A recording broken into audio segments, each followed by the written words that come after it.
Welcome to today's tea tasting. I'm excited about this one. Bau Zhong Oolong, also known as Pouchong. It says it's a rare high mountain oolong tea from Taiwan. Half teaspoon per 8-ounce cup for 2 minutes. I'm going to use 5 grams in my gaiwan, but I am going to do this 185 degrees Fahrenheit. This is from Elmwood Teas in Danville, Kentucky, and I'm excited about that because this is the book that I'm working through. This is my fancy cover I sewed for it, but inside the book you can see the cover, and this book is by Jane Pettigrew and Bruce Richardson, and you see he autographed this for me at the Chicago Tea Festival. And this is the book that I am going through and trying out every tea inside the book. And this is Bruce's store. And Danville, Kentucky really isn't that far from here in where I live here in southeast Missouri. So here it is. I've been sniffing the aroma of the tea. It's so wonderful. But I've taken the tea out. We always look at the dry tea, and that's what it looks like. And I've pulled some of it out onto my handkerchief, and you see it does have some sticks in it, which I was kind of surprised to see, but most of them are like this bald, semi-bald, I guess is what I would call it, leaves.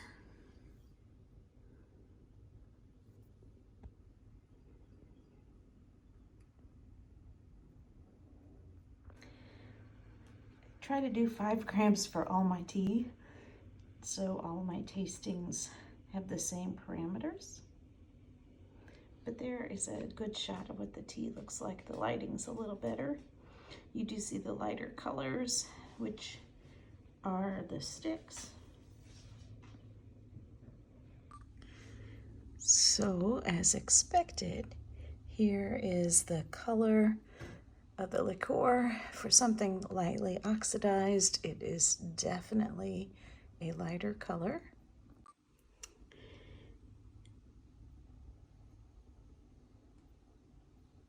Can I pour left-handed?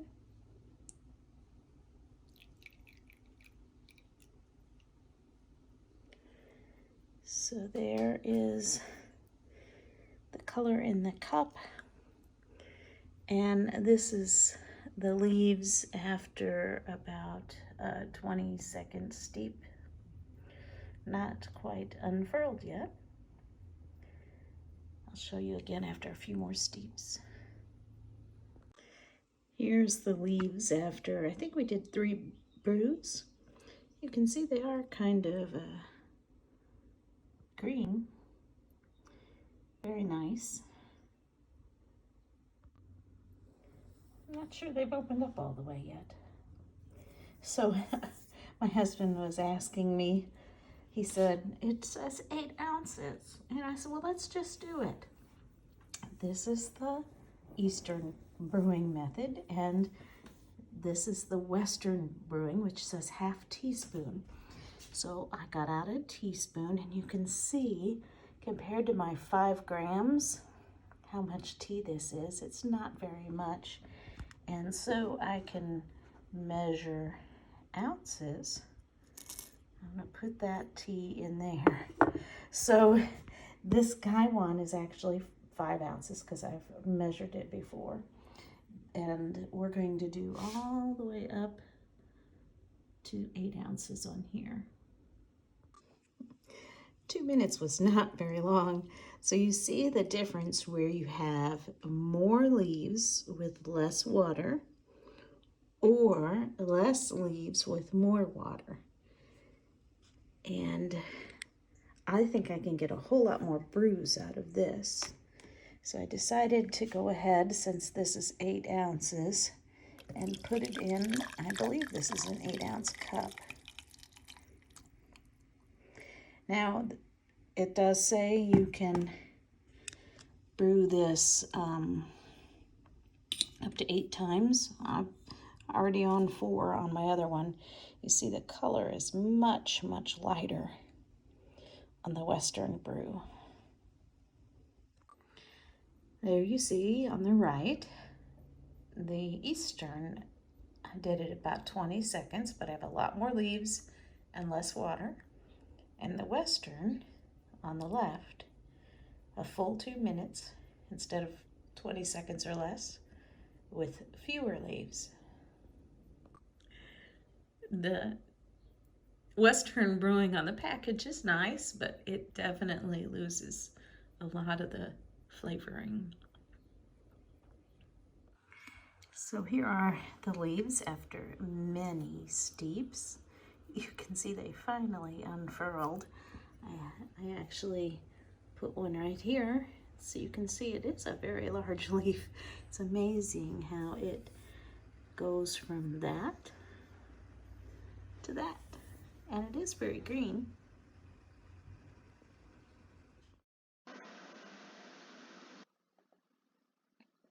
So here are my tasting notes for this Bau Zhong Oolong.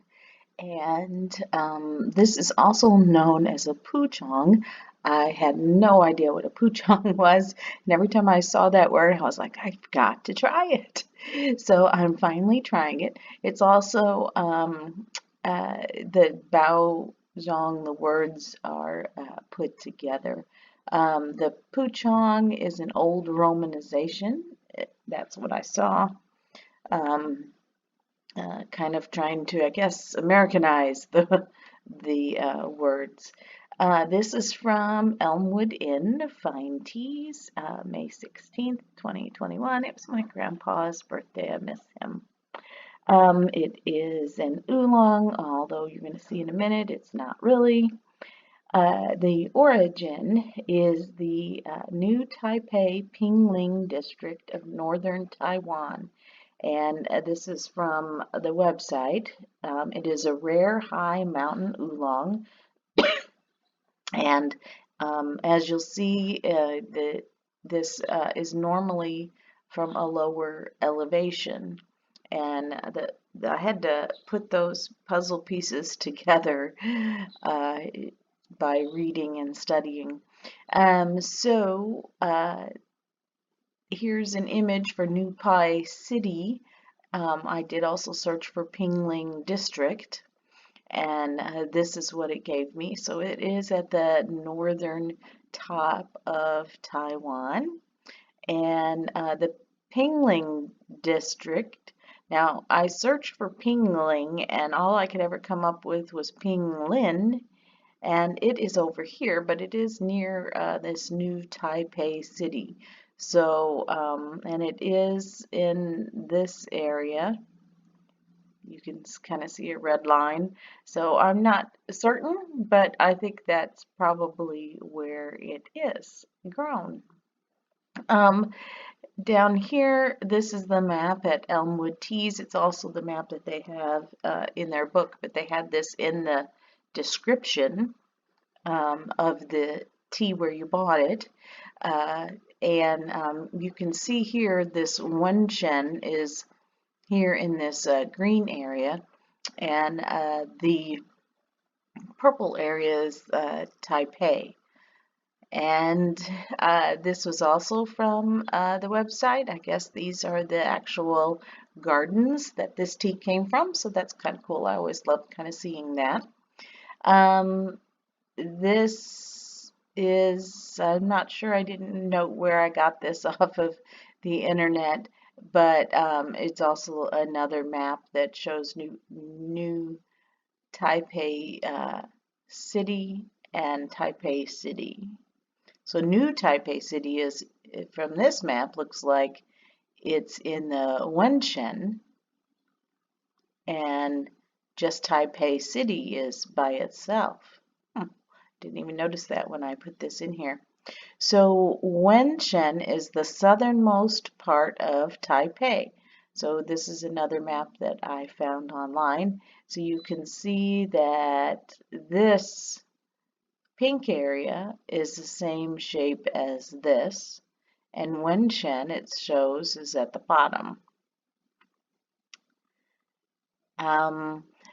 This tea I read was commonly in the Wenchen district of Southeast Taipei, grown at a measly 400 to 800 meters elevation in northern Taiwan. Bau Zhong is a low elevation tea, typically from Wenchen or Pinglin. So this says Pinglin instead of Pingling. So that is why I got this. I don't know what website I got it off. I usually make notes of that. That it's normally a low elevation, and putting the puzzle pieces together, the package said rare high mountain oolong. So this one normally is in low elevation, but this particular one is in a high elevation, which is rare. That's kind of cool. Processing. So here's where I learned in the book, not truly an oolong, it says in the book, because these Pouchong, is that what it is? Was they are oxidized between 12 and 18%, and normally an oolong is between 30 and 70%. So a oolong that's at 30% is considered a light oolong, and an oolong that is oxidized at 70% is considered a darker oolong. Of course, black teas are 100%, but this is below the normal, so it's not really an oolong because it's very, very lightly oxidized. And from the book, it says it's withered in the sun or indoors, pan-fried, dried twice, and sorted. So I think a lot of what I got was the pan frying. From the website, this is you can read it and pause the video. I'm not going to read the whole thing, but it leaves a honey finish on the tongue. Twisted leaves and rolled, has very light oxidation. Re-steep up to 7 times. Brew between 175 and 185. 185 is the same as 85 Celsius. That's always easy to remember. So I knew that this was important because since it is closer to a green tea being so lightly oxidized, I felt that this was important to make sure I had a lower temperature. But when I did my tasting, I was very surprised it didn't taste anything like a green tea. I know if I brew a green tea too long and at too high of a temperature, it definitely gets astringent and kind of bitter and hard for me to drink. So I want to be very careful when with a tea that's so lightly oxidized. And from Wikipedia, the name means literally the wrapped kind, which refers to a practice of wrapping the leaves in paper during the drying process that has largely been discontinued. So they don't do this anymore, but they used to wrap it, and that's how it got its name. It's usually picked near the end of March, and from this website here, teedb.org, they indicate that that recent years it has most recently followed the trend of greener oolongs. The modern Bau Zhong has taken over a competition so strongly that it is extremely rare to find traditional Bau Zhong with a stronger oxidation and roast. Well, I don't think this one was too strong of an oxidation, but I did get more of the roasted flavor from it, so it made me wonder if this is less of the traditional trend, or less of the trendy oolong and more of the traditional oolong. Because I was surprised to get the roast, especially when the process here has no roasting in it. So definitely yellow on the spectrum of colors that I made up. And the aroma, oh, it is so wonderful. I could smell and smell and smell it. My first thought when I was smelling out of the dry bag was light and airy, and I do that a lot, it seems.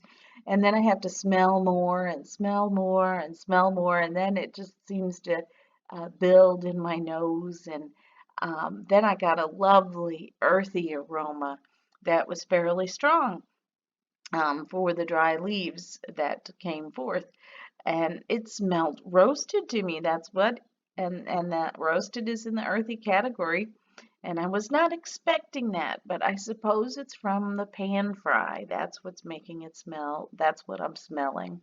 And there was something else too, and my husband and I threw out many different words. Even we threw out the word leather. At one time we thought it might be leather. And I finally decided that it's more like a yeast biscuit that I smelled. And that's under the bakery and spice. I love yeast breads.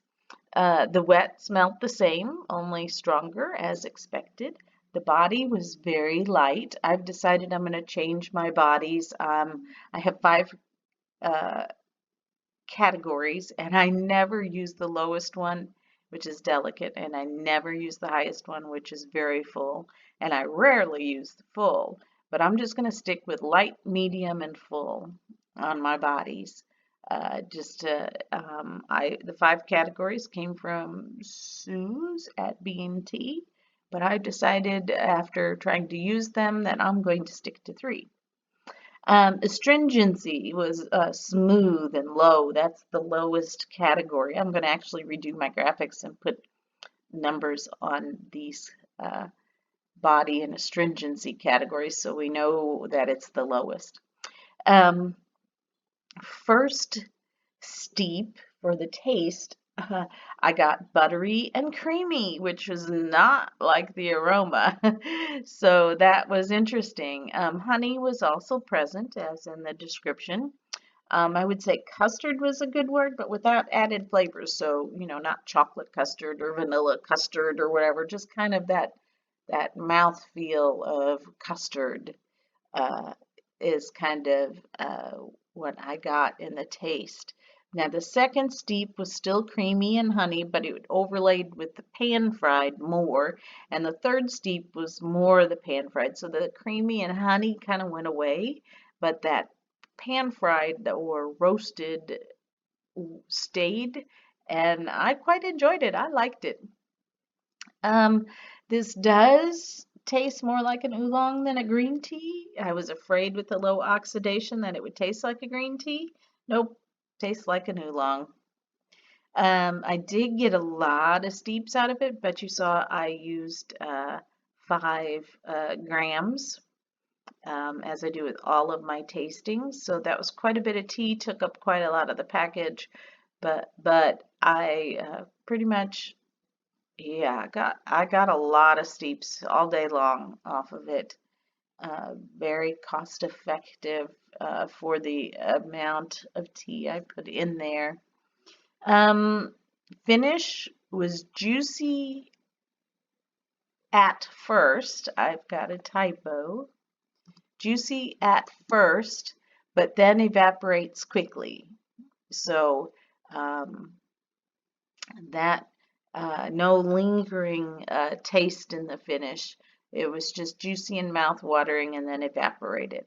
I gave it 4 hearts. I don't think it's something I would want to keep on hand, which would be the 5 hearts, but I did love it and I would buy it again. It's really easy to drink, goes down really nice, and it seems like a great light summer tea. So I would buy it again.